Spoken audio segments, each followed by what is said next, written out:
Shalom Bapak Ibu yang dikasihi Tuhan, sidang jemaat yang kami kasihi di dalam Kristus Yesus. Untuk yang kesekian kalinya kita bertemu kembali dalam ibadah online, ibadah di rumah-rumah. Tapi kita percaya firman Tuhan berkata, di mana 2-3 orang berkumpul dalam nama Tuhan Yesus, maka Tuhan Yesus ada di sana.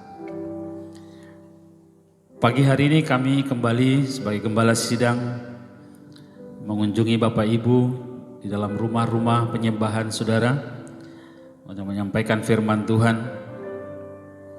Firman Tuhan pagi ini yang terambil dari Kejadian pasal 32 ayat yang pertama sampai dengan ayat 21. Kejadian 32 ayat yang pertama sampai dengan ayat 21. Saya akan membacakan, Bapak Ibu boleh mendengarkan firman ini dan kita renungkan bersama-sama dengan baik. Kejadian 32 ayat yang pertama sampai 21, demikian firman Tuhan. Yakub takut bertemu dengan Esau. Yakub melanjutkan perjalanannya, lalu bertemulah malaikat-malaikat Allah dengan dia. Ketika Yakub melihat mereka, berkatalah ia, "Ini bala tentara Allah." Sebab itu dinamainyalah tempat itu Mahanaim. Sesudah itu Yakub menyuruh utusannya berjalan lebih dahulu mendapatkan Esau kakaknya ke tanah Seir, daerah Edom. Ia memerintahkan kepada mereka, "Beginilah kamu katakan kepada tuanku, kepada Esau, beginilah kata hambamu Yakub, aku telah tinggal pada Laban sebagai orang asing dan diam di situ selama ini. Aku telah mempunyai lembu sapi, keledai dan kambing domba, budak laki-laki dan perempuan, dan aku menyuruh memberitahukan hal ini kepada Tuanku supaya aku mendapat kasih-Mu." Kemudian pulanglah utusan itu kepada Yakub dan berkata, "Kami telah sampai kepada kakakmu, kepada Esau, dan ia pun sedang berjalan menemui engkau, diiringi oleh 400 orang. Lalu sangat takutlah Yakub dan mereka merasa sesak hati. Maka dibaginyalah orang-orangnya yang bersama-sama dengan dia, kambing dombanya, lembu sapi dan unta-untanya menjadi 2 pasukan. Sebab pikirnya, jika Esau datang menyerang pasukan yang satu sehingga terpukul kalah, maka pasukan yang tinggal akan terluput. Kemudian berkatalah Yakub, "Ya Allah nenekku Abraham dan Allah ayahku Ishak, ya Tuhan yang telah berfirman kepadaku, pulanglah ke negerimu serta kepada sanak saudaramu, dan aku akan berbuat baik kepadamu." Sampai ayat 9 dulu, nanti Bapak Ibu bisa melanjutkan di rumah sampai ayat 21. Tema firman Tuhan pada pagi ini adalah kekhawatiran dan pemeliharaan Allah. Kekhawatiran dan pemeliharaan Allah. Bapak Ibu yang dikasihi Tuhan, dalam porsi yang wajar, kekhawatiran itu dapat mendorong kita untuk melakukan persiapan yang lebih baik. Dalam porsi yang wajar, kekhawatiran itu baik, mendorong kita untuk mempersiapkan diri untuk melakukan yang terbaik, yang lebih baik ke depan. Namun kekhawatiran yang berlebihan dapat merupakan cermin dari ketidakpercayaan kita kepada janji pemeliharaan Allah di dalam hidup kita. Kalau kekhawatiran itu sudah menguasai, bahkan mengintimidasi hidup kita, dan itu kita biarkan terus-menerus, itu merupakan gambaran ketidakpercayaan kita kepada Tuhan. Dalam situasi saat ini, virus corona membuat orang mengalami kekhawatiran yang berlebihan. Sampai kadang kita lupa bahwa Tuhan Yesus Kristus tidak pernah lalai sedikit pun dalam menjaga hidup kita. Amin. Kita percaya Tuhan berjanji Dia akan menjaga. Immanuel, Dia akan selalu berjalan bersama-sama dengan kita. Immanuel, Allah menyertai kita. Dia berjalan bergerak bersama-sama dengan kita. Kita lupa janji itu. Karena kekhawatiran begitu besar yang sedang mengendalikan banyak orang hari ini. Dalam menghadapi situasi ini, pemerintah kita cukup baik dalam memberi arahan-arahan untuk menghadapi situasi ini. Kita tinggal taat dan ikuti saja anjuran pemerintah, pasti hasilnya baik. Tinggal taat. Kita nggak perlu berpikir macam-macam. Taat dan ikuti saja anjuran pemerintah, pasti hasilnya baik.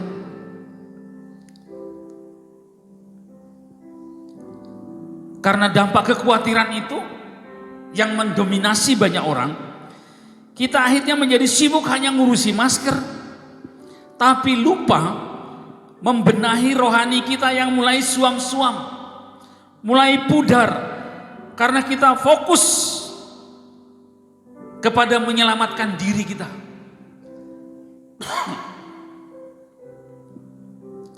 Iblis sedang menebar ketakutan lewat virus ini. Akibatnya terjadi persoalan dalam banyak hal. Harusnya kita lebih giat berdoa supaya bangsa kita ini segera dipulihkan oleh Tuhan. Kota kita dipulihkan sama Tuhan. Ekonomi negeri kita ini dipulihkan sama Tuhan. Bangsa kita ini dipulihkan kembali. Karena virus ini, karena situasi ini, perekonomian terdampak di mana-mana. Kita tinggal taat saja anjuran pemerintah kita. Lalu kita membenahi diri kita, rohani kita. Mencari Tuhan, berdoa supaya bangsa kita dipulihkan, negeri kita dipulihkan sama Tuhan.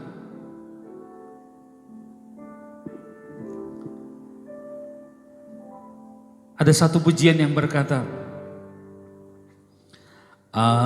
apapun juga menimpamu, Tuhan menjagamu.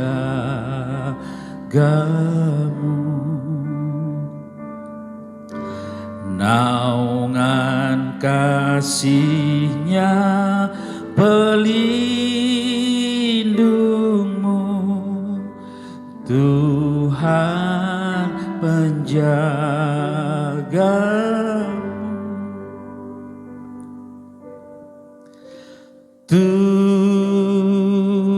Tuhan menjagamu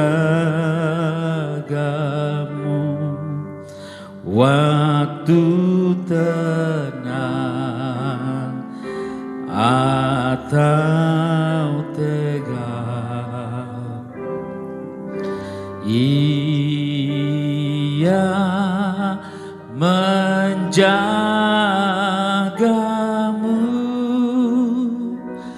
Tuhan menjagamu.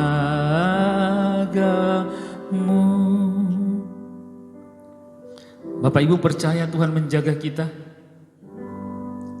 Bapak Ibu percaya Tuhan menjaga negeri kita yang kita cintai?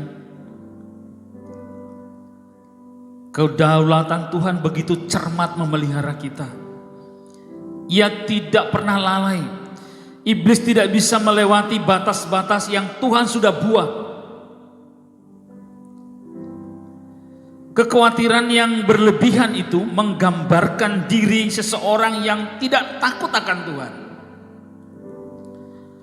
Kalau kita membiarkan diri kita dikuasai oleh kekhawatiran, artinya kita ini seseorang yang tidak lagi takut sama Tuhan. Amsal 14 ayat 26 berkata, dalam takut akan Tuhan ada ketentraman yang besar, bahkan ada perlindungan bagi anak-anaknya. Dalam terjemahan Alkitab yang terbuka mengatakan, dalam takut akan Tuhan ada kepercayaan yang kuat dan anak-anaknya memiliki perlindungan. Harusnya dalam situasi seperti ini ada kepercayaan yang kuat dalam diri kita. Kalau kita takut sama Tuhan, kalau kita takut sama Tuhan, dampaknya adalah ada kepercayaan yang kuat dalam diri kita, yang tidak tergoyahkan oleh apapun. Karena firman Tuhan berkata, anak-anaknya ada perlindungan, memiliki perlindungan. Dalam Matius pasal yang ke-10 ayat 29 sampai 31 berkata, bukankah burung pipit dijual dua ekor seduit? Murah, artinya murah. Namun seekor daripadanya tidak akan jatuh ke bumi di luar kehendak Bapamu. Hidup mati burung pipit saja ada dalam pantauan Tuhan. Bukankah saudara dan saya lebih penting? Ayat 30 berkata, dan kamu rambut kepalamu pun terhitung semuanya. Sebab itu janganlah kamu takut, karena kamu lebih berharga daripada banyak burung pipit. 3 poin penting dari pasal 10 ini yang kita bisa lihat adalah bahwa kita, saudara dan saya, Bapak Ibu yang dikasihi Tuhan, lebih berharga daripada burung pipit. Yang kedua, rambut di kepala kita ini terhitung semuanya. Kita berharga di mata Tuhan. Dan yang ketiga, pesan Tuhan bagi saudara dan saya adalah jangan takut. Bapak Ibu yang dikasihi oleh Tuhan, penyertaan Allah dalam diri Yakub dapat terlihat dari hadirnya malaikat-malaikatnya, baik pada saat permulaan perjalanan Yakub ke negeri asing dalam Kejadian 28 ayat 18 ayat 12, maupun pada saat Yakub pulang dari negeri asing. Pasal 32 dari ayat pertama ada saudara berkata, ketika Yakub mulai keluar meninggalkan rumahnya, malaikat Tuhan menampakkan diri kepada Yakub sebagai bukti penyertaan Tuhan.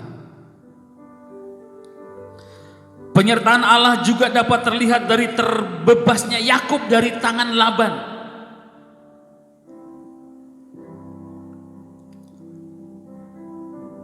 Namun apakah semuanya itu dapat menjamin bahwa Yakub tidak akan merasa khawatir lagi dalam hidupnya?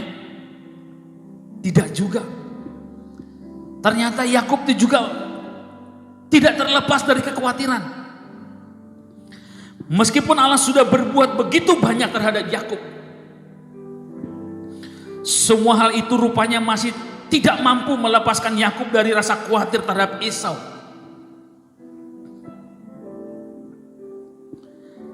Dosa masa lalunya kepada Esau masih terus mengejar, mengintimidasi Yakub sampai saat itu.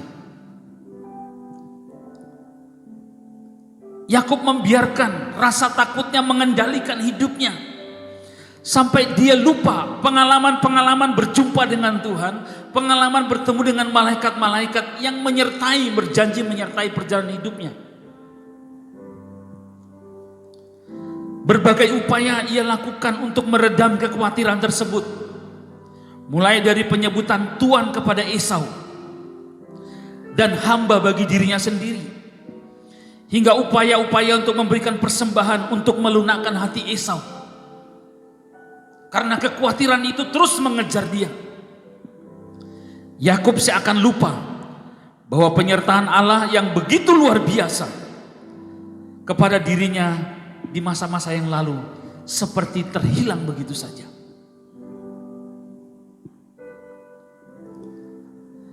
Jangan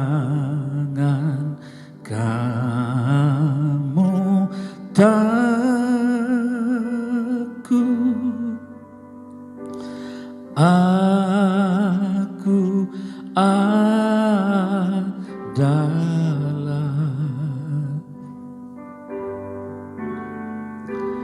itu Tuhan janji, biar ingatlah,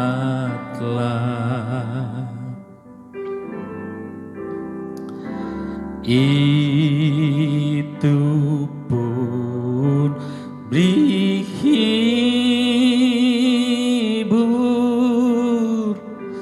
kala tak senang,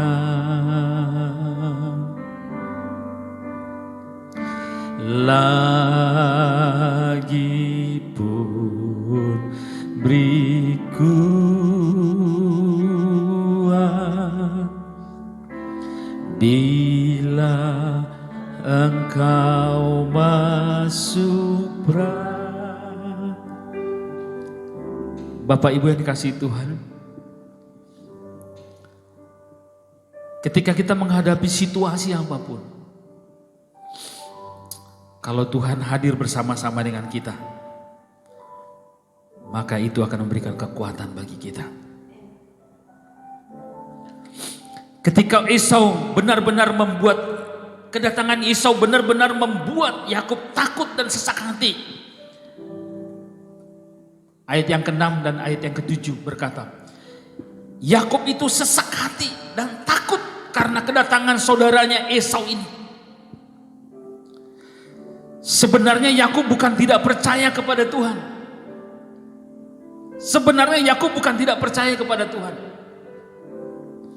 Ia berdoa, tetapi kepercayaannya itu tidak begitu saja melepaskan dirinya dari kekhawatiran. Di satu pihak Yakub percaya kepada Tuhan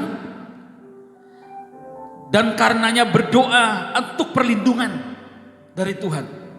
Dia berdoa untuk perlindungannya. Tetapi di pihak lain ia tidak dapat menghilangkan kekhawatiran yang sangat besar itu. Bapak Ibu yang dikasihi oleh Tuhan, bukankah kita pun sering bertindak seperti Yakub yang percaya akan janji pemeliharaan Allah, tetapi juga tetap sangat khawatir. Kita percaya kepada janji pemeliharaan Tuhan, tetapi juga tetap sangat khawatir.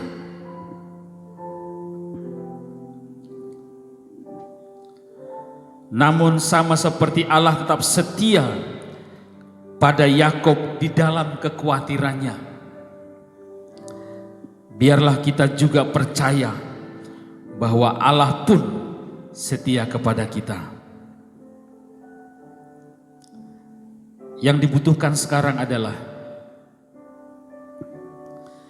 kita belajar mempercayakan diri kita kepada Tuhan. Dalam situasi apapun, belajarlah mempercayakan hidup saudara kepada Tuhan. Biarkan Tuhan yang menuntun jalan saudara. Serahkan hidupmu kepadanya. Kiranya melalui hidup Yakub, iman kita kepada Tuhan dapat semakin mendalam, sehingga kita tidak perlu merasa khawatir secara berlebihan. Kita boleh khawatir, sama seperti Yakub boleh khawatir. Dia tidak bisa melepaskan kekhawatirannya. Tapi lihatlah kebaikan Tuhan. Dalam situasi itu pun, Ia tidak pernah lalai menjaga, memelihara Yakub. Sama seperti Yakub setia, Tuhan setia memelihara Yakub. Biarlah kita juga percaya bahwa Tuhan Yesus yang kita sembah akan tetap setia menjaga kita sampai akhir zaman. Tuhan Yesus memberkati. Mari kita berdoa. Bapa di surga, hamba-Mu menyerahkan seluruh umat-umat-Mu sidang jemaat yang kami gembalakan hari ini mereka sedang berdoa di rumah. Biarlah tangan-Mu yang tidak terbatas itu Tuhan, boleh menjaga melindungi mereka dari setiap panah-panah si iblis. Iblis tidak boleh melewati pagar-pagar yang sudah dibuat oleh Tuhan untuk menjaga hidup mereka. Berkati kesehatan mereka Tuhan, berkati anak cucu mereka, berkati setiap kebutuhan-kebutuhan mereka. Lindungi mereka siang dan malam. Tuhan, Engkau berjaga-jaga atas mereka.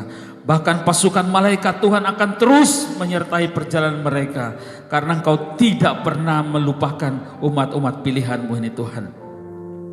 Hamba-Mu berdoa buat bangsa negara kami Indonesia. Tuhan, memberkati pemerintah kami di pusat sampai daerah. Berikan hikmat, berikan kekuatan Tuhan untuk membimbing kami, boleh menuntun membawa bangsa kami keluar dari situasi yang sulit ini. Tuhan, memberkati pemerintahan kami, memberkati bangsa kami yang kami cintai.